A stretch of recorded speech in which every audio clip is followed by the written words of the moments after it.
Phone দেওয়ার পরে সে যখন আমার কাজ করলো তখন আমি তৃপ্তি পাইছি। এর ভিতরে যখন 11 জন কাজ করছে, কত মজা পাইনি। কিন্তু মোটা লোকের পরে একটা লোক আসলো, ওই লোকটারই প্রতি একটু মজা লাগছে বলার মতন না। এখন আমার ওই লোকটার কথা মনে পড়ে। আর লোকটা মিডিয়াম মোটা, জিনিসটাও এত বড় মোটা আছে, খুব ভাল লাগছে যে নিজের বাবা তার ক্ষমতার জন্য কি করতে পারে।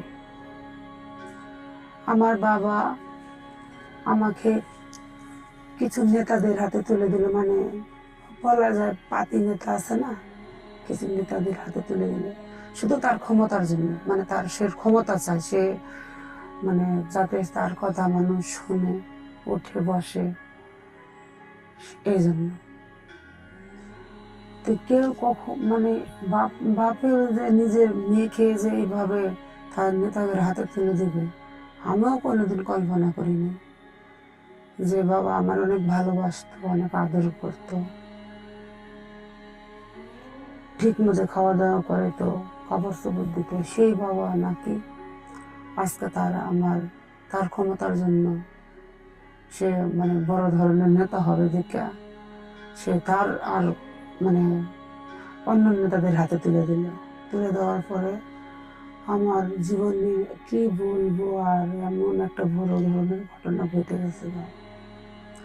ঘটনাটা বলতে গেলেও নিজের কাছেও খারাপ লাগে, তারপরেও না বললে নাই, বলি। অনেক কষ্ট নিয়ে বলতেছে, কথা বললাম। কথা হচ্ছে যে আমার বাপে যখন নেতাদের হাতে তুলে দিল, নেতারা যখন আমার এই বাসা থেকে নিয়ে গেল, নিয়ে যাওয়ার পরে আমি তো এত মানুষ কখনো দেখিনি। 10-12 জন, 10-12 জন আমার এখান থেকে, আমার বাড়ির থেকে নিয়ে গেল। আমার বাপ নিজের হাত দিয়ে আমাকে ঘরে থেকে টেনে বের করে আমার বাপে তাদের হাতে তুলে দিল। তারা আমাকে গাড়ি দিয়ে নিয়ে চলে গেল। চলে যাওয়ার পরে একটা রুমে নিয়ে গেল। রুমে নিয়ে গেলে আমি খালি চিন্তা করলাম যে এটা আমি কই এলাম, কেমন খারাপ লাগছে। দেখি তো মানে তাকিয়ে দেখি যে খালি 10টা-12টার লোক, এহজন হনুমানার, অনেক মোটা, অনেক উঁচা, কেউ চিকন, কেউ লম্বা, সব এহার দেহার মতন লোকগুলো। মানে ওগুলোর লোক দেখে যে কোনো কেউ লোক দেখে ডরাই যাবে। তাহলে আমার আতারা তখন কেমন ছিল, আমি অনেক ভয় পেয়েছিলাম, খুবই কষ্ট লাগছে। নেতাগুলো কি করলো, কিছু নেতা বাইরে দাঁড়াইলো, কিছু নেতা যে আর করে নেতা ঘরের ভিতর থাকলো।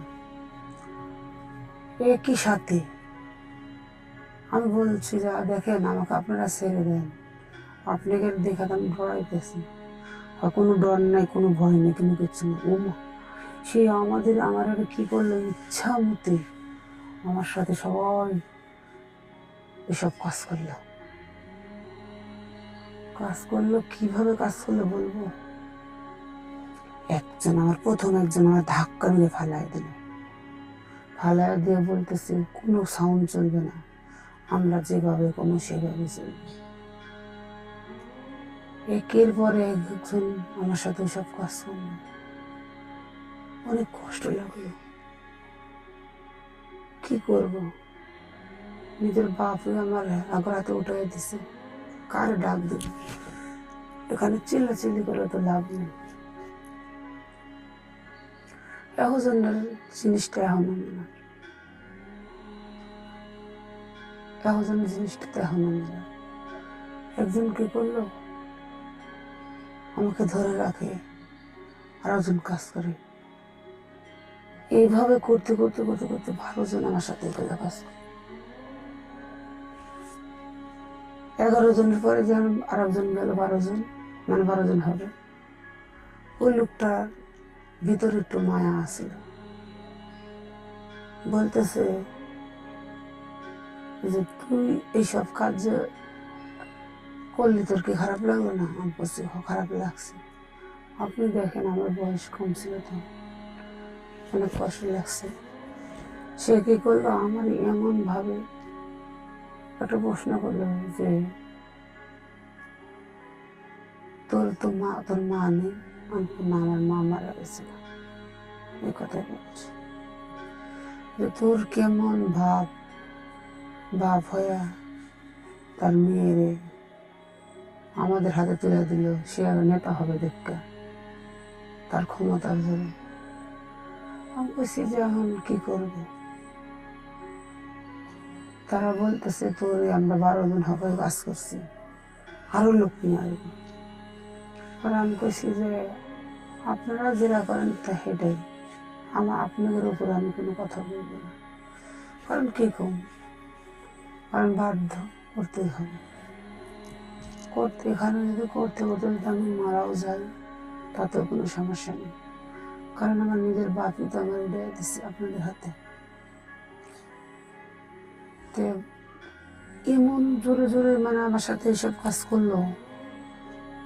সবচেয়ে কষ্ট লাগছে বেশি মোটা একটা লোক যাচ্ছে, এরকম মোটা অনেক উঁচা, ওটার লেগে আমার বেশি কষ্ট লাগছে যে ওই লোকের সাথে তো আমি পারি না।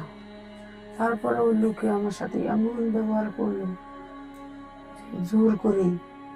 আর গুলো যে কাজ করছে ওগুলো একটু মোটামুটি যাই হোক একটু চিকন চাকন আছে, অত না। কিন্তু এই লোকটারও বেশি, লোকটার তো জিনিসটাই তো নাই লগে। মোটা মানুষ, অনেক মোটা লোকের তো জিনিস থাকে না।